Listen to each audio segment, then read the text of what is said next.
that does bring to mind, we've gotten tons of calls, when is Chuck going to tell his story?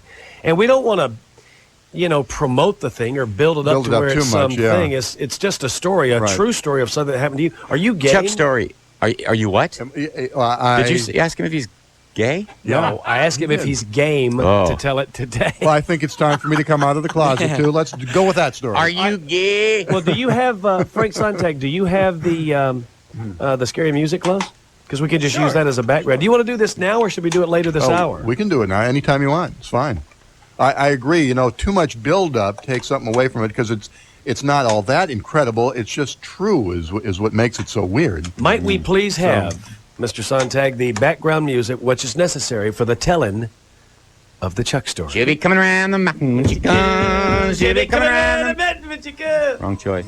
There you go. Oh, that's nice, Frank. All right, Chuck Moshontz will now try his best to retell a story that we originally heard just one day on the program, kind of hanging out, and Chuck drops this bomb on us. Yeah. Yours. Me and Charlie Manson. Well, it happened in the late 60s. I was living in San Francisco, and my roommate and I were driving back down to Los Angeles for a weekend visit. We stopped I forget exactly where it was, and picked up a couple of hitchhikers in Northern California still. We were only about an hour out of San Francisco. And we start talking to the hitchhikers, TJ and Tex, and they're telling us stories about this great commune they live in and these wonderful people they live with and this philosophy of life. And we're listening, just sort of with half an ear just going, yeah. Another more crazed 60s hippies with, visions of a perfect world and this commune they're living in, the story. Well, as they're talking more and more, it sounds great. And they really have very interesting stories about the living arrangements and the kind of people they are and the way they see the world. And they were very gentle and very nice. We liked them. We formed a bond with them as we're driving down. So over the period of 6 hours, we become quite friendly, and we agree not just to drop them off the freeway, but to take them to their house, which is up in the hills around Chatsworth, between Chatsworth and Simi Valley. So we get off the freeway, and they ask us to stop at a liquor store first because they want to stock up on goodies to bring back to other members of their family, they called it. And they're buying all kinds of candy and Cokes and those kinds of things. And then we drive up to where their house is, and it's up along the canyon road, and we get off, and then there's a dirt road, and there's a gate, and they open the gate, and we drive in, and there's this house sitting there, and by then it's evening, and it's dark, and we go into the house, and there are maybe 30 people in there, and there's just this big, hippie, ongoing party happening there. Late 60s. Yeah, everybody's sitting around smoking marijuana. The lights were low, incense. I mean, just really a stereotypical kind of scene that you would imagine happening. And beautiful women. And everybody is just super, super friendly and welcoming and kind and touchy-feely, men and women. And it's just as pleasant and as fun as you can imagine. Every once in a while, doors would open from other rooms, and you'd see women in various stages of undress kind of peek out. Mm-hmm. We're there for about an hour or so, enjoying the heck out of ourselves. And all of a sudden, we hear, Charlie's here. And the rumor starts to buzz around the room. Charlie's back. Charlie's here. Charlie's here. And we don't think anything of it. We have no idea what this is about. But it's clear that their leader, somebody important has arrived. And TJ and Tex come over and say, we're really sorry, guys, but you have to leave because Charlie is back, and we're going to start working on the album. They'd been telling me that they were involved with an album with some members of the Beach Boys, and I forget, was it Doris Day's son? Somebody's... Yeah. So they had showbiz people, and they were working on this album, and they were going to start doing that, so we had to leave. And the door opens, and Charlie comes in. And it's this little guy with, you all know what he looks like, the long hair and the beard and the wild eyes, except that there was nothing ominous about him at all. He was just a kind of a funny-looking little guy with a lot of energy. Comes into the room, And we get up and we're ready to leave, and we're introduced to this guy, and in passing, and he kind of just nods his head and said hi and checks us out. And Doug and I leave, and we start to walk out with our friends TJ and Tex, and all of a sudden Manson comes out and says, "Hey, you guys, come here." And he puts his arms around us, and the 5 of us are standing in this little huddle with our arms around one another, our shoulders, and Manson says, "Don't ever come back here again. But if you do, come back to stay. Because we don't want people just dropping in on us. You can imagine, as nice a place as this is, we'd be overrun by visitors. But you're welcome to join our family if you want to." And we said, "Great, we understand, no hard feelings, terrific, thank you." And we left.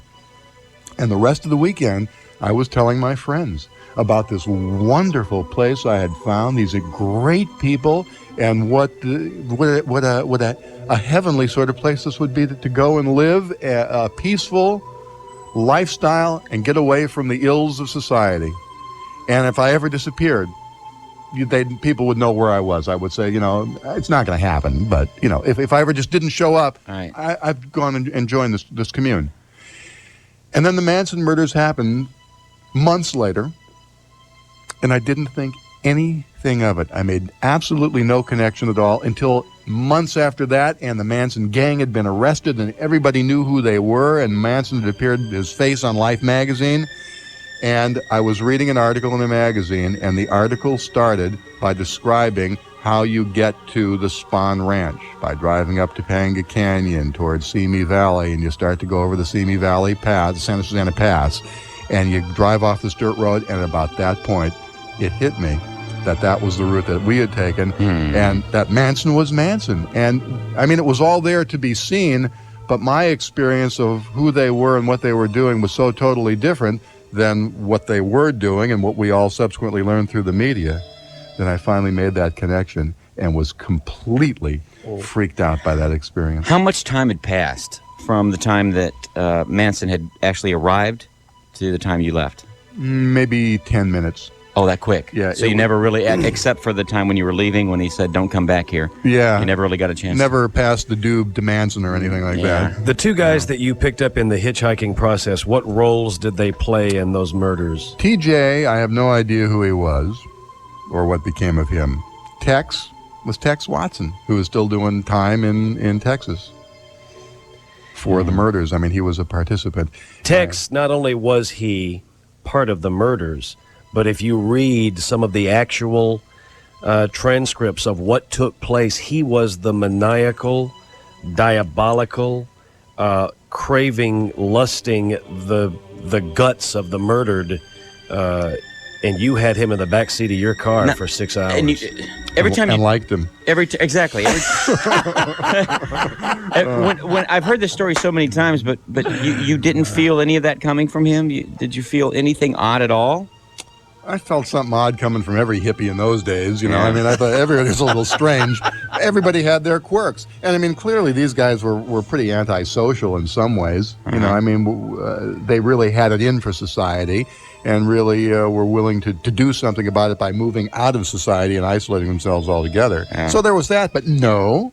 They were great. They were as friendly as could be to us. Nobody was wearing sheep leggings dancing around a sacrificial snake pit. Stabbing the pit of their hand with a knife? Yeah, exactly. Nothing. Wow. You know what, Chuck? No matter how many times I've heard that story or thought about it or heard about it or knowing the exact ending of it, it doesn't take away from the fact that is a rivetingly wonderful story to listen to. When you were gone for the 2 years, I figured, okay, I know where he is. Yeah.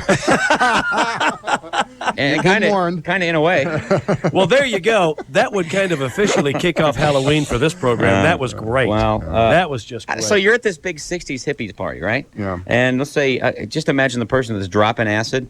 I mean, and somebody, the word goes around, Charlie's here. Charlie's here. And you're dropping acid? I start looking for a cartoon tuna. Charlie's here. I always wanted to meet that guy. And if he walks in, you're a little too high. It's the key. All right. Thank you, Chuck. As always, when Chuck tells this story, the phones pack up with people who have their pieces of information they want to share. Friend of the program, Jill. She's been on many productions with us, and hopefully will be joining us again this year for another. Jill Wieland. Remember the name from The Love Boat, of course. Jill. Yes. What's going on? Hey, baby guys. Hey. How you doing? How's that youngin'? He's spectacular. We're potty training. All right. How you doing on that?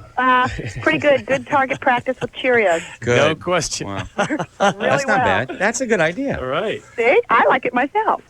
I just was listening to Chuck's story about Manson, and it reminded me that I heard a story from, I don't know if you remember Jack Jones. He sang the theme from The Love Boat. The Love Boat. Right. Very nicely done, Mark. Thank you. Anyway, we were sitting in a makeup room not too long ago, and he was telling us a story. He had come home from a gig one night. This is obviously right around the time that the murders happened. And he went into his house and he realized that someone had broken into his house. So he called the police. The police came, and he was actually insulted because they didn't take anything. And he was thinking, what the heck's wrong with my house? Nobody took anything. The only thing they took was a cowboy hat.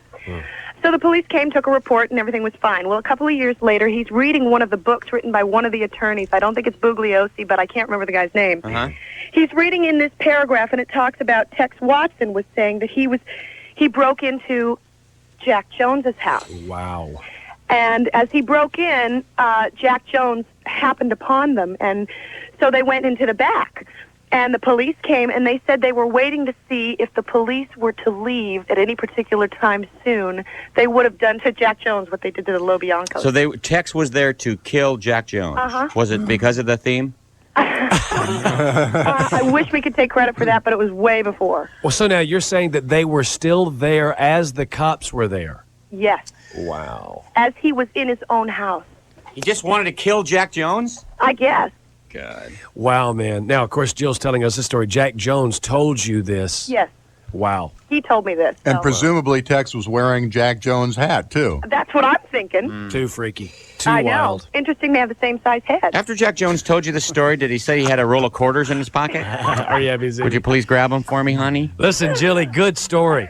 Wow, that's scary. Yeah, that's a scary Really? story. Anyway, I just thought I'd share it with you guys. Thank you, Jilly. Take care. Bye, Also- sweetie pie. Now, Tex Watson, as Chuck just told his story, is one of the hitchhikers that he picked up, which, by the way, if you missed the story that Chuck tells, we'll probably repeat that closer to Halloween. We'll find a good time.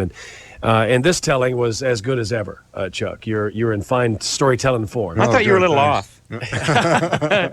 Well, the music helped compensate for the... We have Isaac, who actually served time with Tex. Whoa. Isaac, What's happening, youngsters? how you doing? I'm doing all right. When was this, sir? It was 90s, mid-90s, 92, 93. How long were you in there? Excuse me? I was in there 6 years. 6 years. Okay. And why were you there, if you don't mind saying? Armed robbery. Armed robbery. But you did your time and you're done with that. It's over, yeah. All right. Wish So- I could take it back, but I couldn't. I can't. So your time with, were you close with Tex or just a guy that was in the same prison as you? I was in the same prison. I was closer to Bruce, who was also involved in those murders. I don't remember his last name because we didn't go by those in there. Tex was they're both religious guys, but I think Bruce was much more of the sincerer of the two. Yeah, Isaac, if you could speak up just a little bit more. I'm sorry? Speak up just a little bit more. Okay, I'm sorry. That's okay. They were both religious guys, both Christian guys, but I think Bruce was much more sincere than Tex was. He was at one time, but he got commercialized. Did Tex have, I don't know, an aura of, like, stay away from me around him? No, very personable person. Really? Oh, yeah. Well, since he converted to Christianity, he was real personable. Well, what are their feelings? Do they ever talk about how they feel concerning their activity with the Manson murders? Wished it never happened. Yeah, Wish obviously. they could take it back. Well, these guys are in prison for the rest of their lives. They're never coming out. I've seen Charlie a couple of times, and he's never coming out. They're never going to let that guy go. All right. How did the other prisoners react to these guys? Oh, there's so many people like that in there that it doesn't matter. So, Just sort of peers, actually. No, No? they're just a normal person.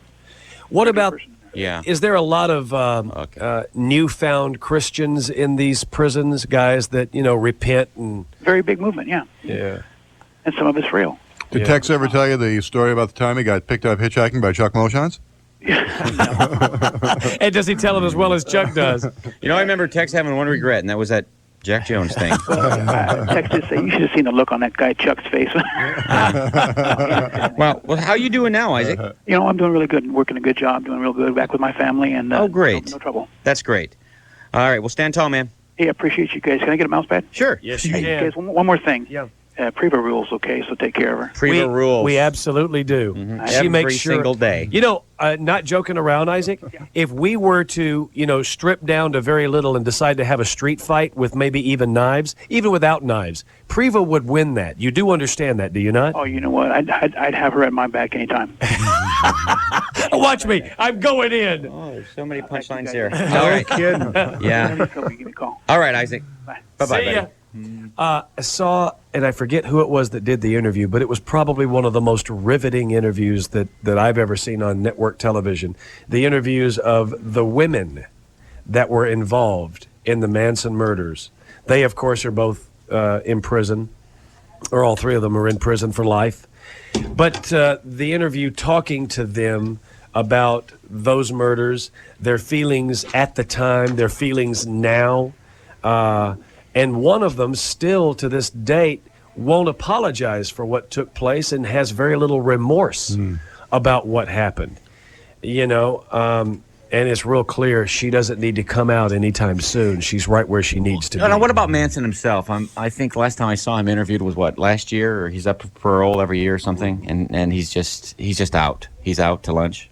I mean, he's not saying I'm sorry or anything. He's never gonna. Yeah, I actually don't know. I haven't. I don't really feel a personal connection to the situation, so I haven't followed that too closely. But I mean, as I've read accounts in the news media, not only is he never coming out, but he is still whacked out as ever. Mm-hmm. Can also tell you that Chuck Moshontz earlier this morning shared his Charles Manson story, as good as ever, maybe better. Really, really strongly done. The ending's always the same, though. I just wish you'd change that a little bit. Yeah, add more crap to it. Yeah, there's no blood or anything. Yeah, I have no doubt that as I get older and older, the story will begin to change more and more, and Good. Good, that's fine. I'll have a very dramatic ending. Well, you're a strong storyteller, and it came off nicely. And if you missed it, because we've had a lot of calls about this, we're going to repeat it later, closer to Halloween. We'll take it and replay it. There's no need in retelling it because you couldn't do it as well as that was perfect. As he gets older and older, it'll change in just subtle ways. Yeah. I remember I picked up some hitchhikers, and they took my truck. Come on. And then I went and got some marijuana. And then...